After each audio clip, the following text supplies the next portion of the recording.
All right, so all 4 screws have now been set in the double track fixture.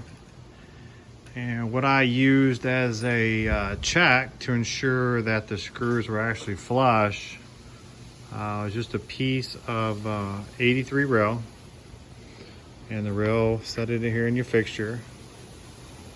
And obviously if your screw is higher, it would be catching. You'd have a little lip there, so you make sure that you can get this to a point where there's no lip catching. And then to check the other side of it, you want to set your rail right here and ensure that the base of the rail, if we can get this to zoom in, ensure that the base of the rail is flush with the fixture.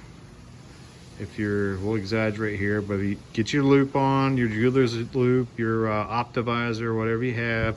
And if you have a gap like this, then the back side of your screw, obviously it's not perpendicular, but we need to get it to where it's not catching here and where it can slide straight across in here and be smooth.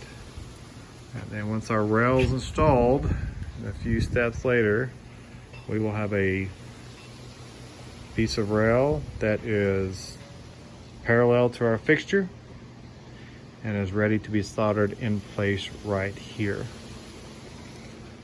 Now once you get your screws set, I just take a little square file and just run them across the top of your screws.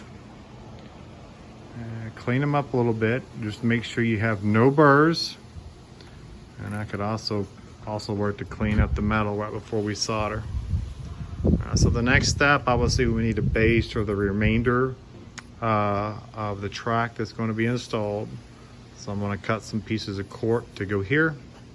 We'll get those glued in place. Once they're dry, I will sand across any lip that might exist between this piece, which by the way, this is just a Hobby Lobby sheet cork, and coincidentally it's the same size as our HO Midwest cork. So it works great for building larger sections for underneath our turnouts, instead of trying to dice and slice up a whole bunch of pieces of Midwest product. So get the cork in place, get that dried, get it sanded, and the next step will be the actual installation of the rail.